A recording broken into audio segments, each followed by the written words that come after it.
एक जंगल में भूरा नाम का एक घमंडी सांड रहता था। उसे अपनी शक्ति पर इतना घमंड था कि वो अपने आप को जंगल का राजा समझने लगा था। वो रोजाना जंगल के किसी न किसी जानवर से दौड़ने की प्रतियोगिता रखता और साथ ही ये शर्त रखता कि हारने वाला जीतने वाले का जीवन भर नौकर बनकर रहेगा। बैल को नौकर बनाने के लालच में हर रोज कोई न कोई बैल से शर्त लगा ही लेता था, लेकिन बैल अपनी शक्ति से हमेशा जीत जाया करता था, जिसके बाद वो दूसरे जानवरों को अपना नौकर बना लेता था। दिन पर दिन बैल का घमंड बढ़ता ही जा रहा था। उसी वन में एक नर हिरण अपने बच्चे के साथ रहता था। नर हिरण की पत्नी बच्चे को जन्म देते वक्त ही गुजर गई थी, इसीलिए छोटे हिरण को नर हिरण ने अकेले ही पाला पोसा था। एक दिन छोटे हिरण ने अपने पिता से पूछा, पिताजी, पहले जो मेरे खरगोश मित्र मेरे साथ खेला करते थे वो आजकल जंगल में कहीं भी दिखाई नहीं पड़ते। क्या आप इस बारे में कुछ जानते हैं पिताजी? बेटा, उन्हें जंगल के घमंडी बैल ने शर्त में हराकर अपना नौकर बना लिया है। वे बिना बैल की मर्जी के फिर से जंगल नहीं आ पाएंगे। पर पिताजी, क्या हम उनकी कोई मदद नहीं कर सकते? दोस्तों की मदद करना तो हमारा कर्तव्य है। तुम बिल्कुल ठीक कह रहे हो बेटा। उस घमंडी बैल का अहंकार दिन ब दिन बढ़ता ही जा रहा है। मुझे उसकी कैद में फंसे जानवरों को आजाद करना ही होगा। और दूसरे दिन नर हिरण बैल से प्रतियोगिता करने उसके पास पहुंचा। घमंडी बैल, तुम्हें अपनी शक्ति का बड़ा घमंड है ना? आज मैं तुम्हें तुम्हारी ही शर्त में हरा कर दिखाऊंगा। पर उससे पहले तुम्हें ये बात तो याद है ना कि यदि तुम मुझसे हार गए तो आजीवन मेरा नौकर बनकर रहना होगा। हाँ, मुझे याद है। पर अगर मैं तुमसे जीत गया तो तुम्हें सारे जानवरों को अपनी दास्ता से मुक्त करना पड़ेगा। मुझे तुम्हारी शर्त मंजूर है, पर पहले मुझसे जीत कर तो दिखाओ। दोनों ने तय किया कि दौड़ जीतने के लिए उन्हें जंगल के बरगद तक सबसे पहले पहुंचना होगा। दोनों दौड़ के लिए तैयार थे। तभी हाथी ने अपनी सूंड से आवाज निकालकर प्रतियोगिता शुरू की। हिरण और बैल दोनों ही पूरी तेजी के साथ दौड़ रहे थे। जंगल के सभी जानवर हिरण के जीतने की प्रार्थना कर रहे थे। तभी हिरण तेज दौड़ता हुआ बैल से आगे निकलने लगा। ये देखकर बैल को मालूम हो गया था कि वो अब हिरण को नहीं हरा पाएगा। गुस्सैल बैल ने अपने सींगों से हिरण पर वार कर दिया, जिससे हिरण वहीं घायल होकर गिर गया। बैल ने अपने सींग इतनी ताकत से हिरण को मारे थे कि हिरण पूरी तरह से लहूलुहान हो गया था। जंगल के दूसरे जानवर हिरण की मदद के लिए पहुंचते उससे पहले ही हिरण मर चुका था। हिरण ने अपने प्राण जंगल के जानवरों को बचाने के लिए बलिदान कर दिए थे। छोटा हिरण अपने पिता की लाश से लिपट कर रो रहा था। उसे इतना दुखी देखकर सभी जानवरों की आंखों में आंसू आ गए। सभी को पता था कि बैल ने हिरण को मारा है, पर बैल का इतना खौफ था कि कोई भी जानवर बैल के खिलाफ कुछ भी करने की हिम्मत नहीं जुटा पा रहा था। और ऐसे ही कुछ दिनों तक जंगल में एकांत फैल गया। छोटा हिरण अब अकेला पड़ गया था। वो दिन भर अपने पिता की याद में रोया करता और अपने आप को ही पिता के मृत्यु का गुनहगार मानते हुए कोसता रहता। एक दिन चींटी छोटे हिरण को रोता देख उसके पास पहुंची। अब रोना बंद करो हिरण, अब तुम्हें साहस के साथ अपना जीवन जीना होगा, बिल्कुल तुम्हारे पिता की तरह। मुझे जीवन की अब कोई ख्वाहिश नहीं है। पिताजी की मृत्यु के बाद मैं पूरी तरह टूट चुका हूँ। मैं अब सिर्फ उस बैल से बदला लेना चाहता हूँ, चाहे मेरे प्राण ही क्यों न चले जाएं। नहीं, तुम्हारे पिताजी पहले ही हमारे लिए अपना बलिदान दे चुके हैं। अब तुम्हें हम कुछ नहीं होने देंगे। तुम्हारे बदले में उस बैल से बदला मैं लूंगी।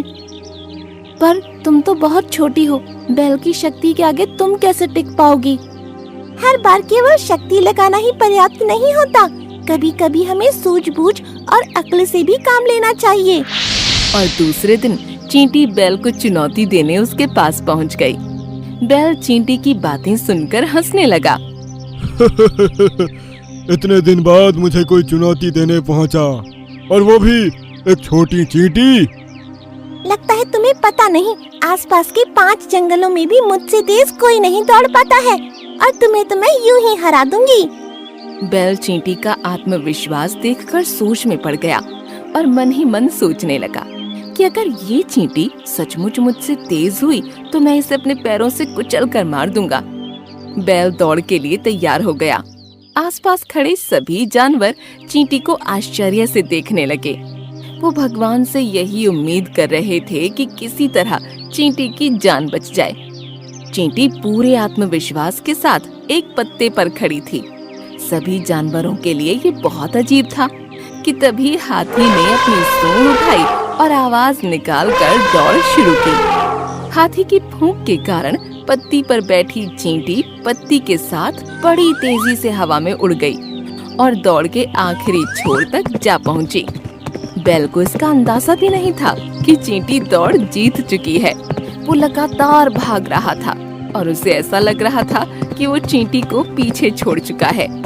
जब वो आखिरी छोर तक आया तब उसे मालूम हुआ कि चींटी तो दौड़ जीत चुकी है। वो अपनी हार बर्दाश्त न कर सका और चींटी की तरफ उसे कुचलने दौड़ पड़ा। लेकिन चींटी बैल के कदमों की हवा के कारण वहां से उड़ निकली और बैल के सींग पेड़ में फंस गए। बैल उन्हें निकालने की कोशिश में वहीं तड़पते हुए मर गया और इसी के साथ छोटे हिरण का बदला भी पूरा हुआ। एक घने जंगल में एक हाथी रहता था। वह स्वभाव से गर्विष्ठ और क्रूर निर्दयी था। वह जंगल में घूमता, इधर उधर जाता और साथ में पेड़ और उसकी शाखाएं तोड़ डालता। जो पक्षी उन पेड़ पर रहते वे उस हाथी से बहुत डरते थे। जब हाथी उन पेड़ों को उखाड़ कर फेंकता या शाखाओं को सूंड से तोड़ता तो उन शाखाओं पर रहने वाले पंछियों के घोंसले जमीन पर गिरकर टूट जाते। बेचारे पंछी उसका कुछ नहीं कर पाते। जंगल में हाथी ने चौतरफा तबाही मचा दी थी। इतना ही नहीं, शेर और बाघ भी उससे दूर ही रहते थे। जंगल के सभी जानवर उस हाथी से परेशान हो गए थे, लेकिन चाहकर भी वे कुछ नहीं कर पा रहे थे। उसी जंगल में एक चतुर खरगोश भी रहता था। उस खरगोश को उस हाथी के बारे में सब कुछ पता था।